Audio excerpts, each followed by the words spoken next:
Hello नमस्कार दोस्तों आप सभी लोगों का स्वागत है आपके अपने यूट्यूब चैनल में।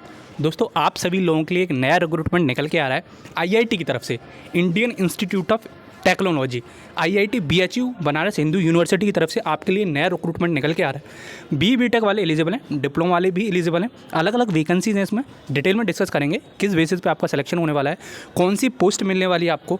देखो नॉन टीचिंग स्टाफ में आपकी वैकेंसीज आउट हुई हैं। ये वैकेंसीज बहुत ज़्यादा नहीं हैं लेकिन कुछ वैकेंसीज हैं, ठीक है। चलो डिटेल में डिस्कस करेंगे किस बेसिस पर सिलेक्शन होगा आपका, क्या एलिजिबिलिटी क्राइटेरिया है और कितनी सैलरी एक्सपेक्ट कर सकते हो आप, कितनी सैलरी आपको मिलने को है, ठीक है। चलो डिटेल में डिस्कस करते हैं। उससे पहले अगर आपने टेलीग्राम चैनल ज्वाइन नहीं किया है तो जल्दी से जाके दोस्त ज्वाइन कर लो, जिससे कि आपको हर इन्फॉर्मेशन टाइमली मिलती रहे। और बहुत सारी चीज़ मैं यहाँ नहीं डाल सकता। और देखो अगर आपको नोट्स चाहिए एटीसी से रिलेटेड, 12th के फिजिक्स के या मैथ्स के या फिर नॉन टेक्निकल के, तो टेलीग्राम चैनल नो डाउट जल्दी से ज्वाइन कर लो। और मेरे को एक बार टेलीग्राम में बता जरूर देना कि दोस्त जल्दी से सेंड कर दो, हमारे पास टाइम नहीं है क्योंकि 21 फरवरी को आपका एग्ज़ाम है, ठीक है।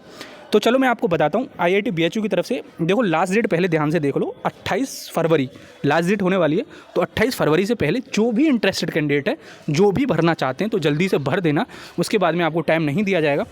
और आईआईटी की तरफ से नॉन टीचिंग स्टाफ में वैकेंसीज आउट हुई हैं आपकी, 4 फरवरी को आपकी आउट हुई हैं और 28 फरवरी तक आपकी चलने वाली हैं, ठीक है।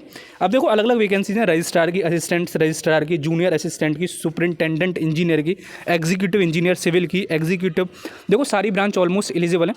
दिखा देता हूँ मैं, मैकेनिकल इलेक्ट्रिकल सिविल के लिए इंजीनियर की वैकेंसीज हैं, सिविल इलेक्ट्रिकल के लिए इंजीनियर की वैकेंसीज हैं, और जो मैकेनिकल ब्रांच है उसके लिए अलग से वैकेंसीज हैं, वो मैं आपको दिखा दूंगा आगे, ठीक है। मैकेनिकल के लिए जूनियर टेक्नीशियन की वैकेंसीज हैं ग्रुप सी में, ठीक है। वैकेंसीज बहुत कम है, ज़्यादा वैकेंसीज नहीं है। और सबके आगे इनकी एज क्राइटेरिया भी लिखा हुआ है। रजिस्ट्रार में 47 ईयर्स आपकी एज होनी चाहिए और लेवल 14 की आपको सैलरी मिलेगी।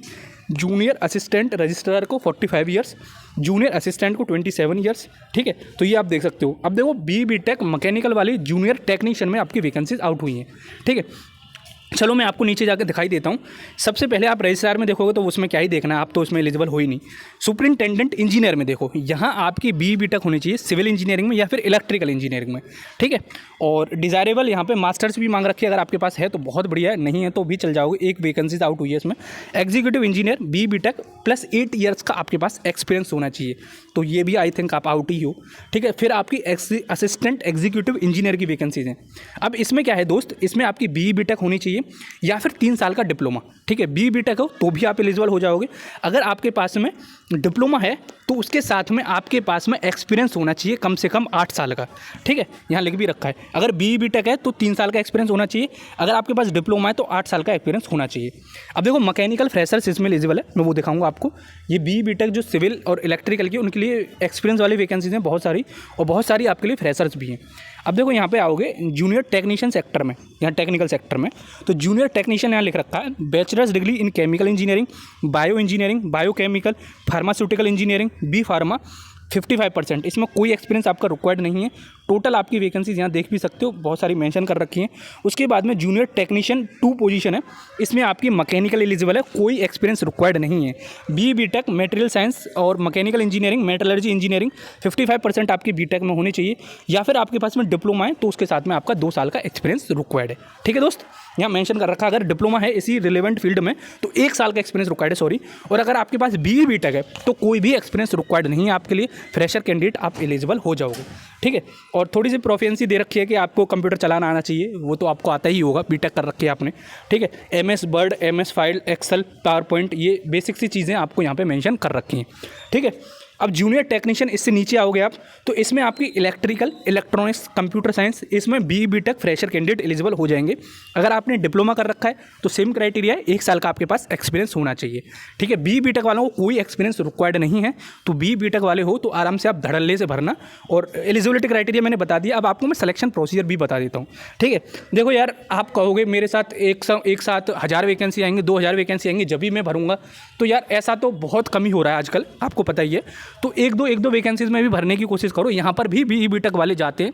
उसके बाद में आप जैसे इसमें सिलेक्शन हो जाए आपका, तो आप आगे फर्दर तैयारी करते रहो, आगे सेटल होने के लिए एक सीढ़ी से और बढ़ लो, कम से कम कुछ तो मिलेगा इस बेरोजगारी के दौर में, ठीक है। फिर देखो सिविल के लिए भी ऐसे ही है, जूनियर टेक्नीशियन, यहाँ पर सिविल इंजीनियरिंग मेंशन कर रखी है, सेम क्राइटेरिया है, सिविल बीटेक है तो फ्रेशर एलिजिबल हो जाओगे। अगर आपके पास में डिप्लोमा है तो 1 साल का एक्सपीरियंस और चाहिएगा। फिर और बीएस के नीचे केमिस्ट्री फिजिक्स, अगर आपके पास बीएससी केमिस्ट्री फिजिक्स है तो भी आप एलिजिबल हो जाओगे। जिसके पास एक्सपीरियंस है वो ऊपर वाली वैकेंसीज भर लेना, और जो फ्रेशर्स कैंडिडेट है, जो मतलब कुछ भी नहीं है, जो तैयारी कर रहे हैं, वो इसमें भर लेना। एज क्राइटेरिया 27 ईयर्स होने वाली है, ठीक है। अब ग्रुप सी में आपकी जैसे जो जूनियर टेक्नीशियन है वो ग्रुप सी पे अंडर है, तो आपको 250 रुपये पे करने पड़ेंगे अगर आप SC/ST कैंडिडेट नहीं हो। अगर आप SC/ST कैंडिडेट हो और यूपी के हो तो 100 फीस करनी पड़ेगी। अब ऐसा नहीं है कि यार आउटर यूपी वालों को रिजर्वेशन नहीं मिलेगा, आउटर यूपी वालों को भी रिजर्वेशन मिलेगा, क्योंकि ये सेंट्रल यूनिवर्सिटी है। ओके दोस्त, और आपको सैलरी कहाँ, मतलब जो पैसे हैं वो कहाँ सबमिट करने हैं, वो इस जगह आपको सबमिट करने, एप्लीकेशन फ़ीस ये जो मेंशन कर रखा है, ठीक है। इससे यहाँ पे आपकी रिसिप्ट प्रिंट होगी, ट्रांजैक्शन नंबर आपको एप्लीकेशन फॉर्म में डाल देना है, ठीक है। सब कुछ ऑनलाइन करना है, कुछ भी ऑफलाइन नहीं करना है कि आप सोचो कि भैया ऑफलाइन मैं भेज देता हूँ तो मेरे को जल्दी बुला लेंगे। कुछ नहीं करेंगे, सबसे पहले आप ही को रिजेक्ट करेंगे, ठीक है। तो ये हो जाएगा आपका, और सब कुछ यहाँ मेंशन कर रखा है। सिलेक्शन प्रोसीजर इन्होंने मेंशन नहीं कर रखा है, लेकिन यहाँ पे मेंशन कर रखा है ग्रुप सी की पोस्टें वो रिटन टेस्ट के थ्रू ही होने वाली हैं, केवल रिटन टेस्ट। अब देखो यार, आप बोलोगे यार ये जूनियर टेक्नीशियन है क्या? जो IIT में जो भी लैब हैं आपकी, उन सभी लैब्स में आपको एज अ जो इंस्ट्रक्टर होते हैं, आपको पता है, आपने बीटेक कॉलेज में देखे होंगे, लैब असिस्टेंट जो होते हैं, उसी लैब असिस्टेंट के तौर पर आपको काम दिया जाएगा, ठीक है। तो ये हो जाएगा, तो आपका रिटन टेस्ट के बेसिस पे ही करा जाएगा मोस्टली। जो ग्रुप सी की पोस्ट हैं उनमें रिटन टेस्ट ही होगा, और जो ग्रुप बी की जहाँ पे आपका केवल इंटरव्यू के बेसिस पे होगा, जहाँ पर एक्सपीरियंस रिक्वायर्ड है, ठीक है। तो यहाँ सब मेंशन कर रखा है, और कुछ इसमें बताने की बात नहीं है आपको। तो जो भी आप भरना चाहते हो तो भर देना, मेरे हिसाब से तो आपको भरना चाहिए भाई। अब मैं क्या ही बताऊँ, बेरोज़गारी का दौर है, जितनी ज़्यादा अपॉर्चुनिटी आपके पास होंगी उतना ही ज़्यादा बेटर होगा, और आप मेरे से ज़्यादा बेहतर जानते हो, तो भाई साहब आप अपने हिसाब से भर लेना। चलो फिर मिलते हैं अगली वीडियो में, जब तक के लिए जय हिंद, जय भारत।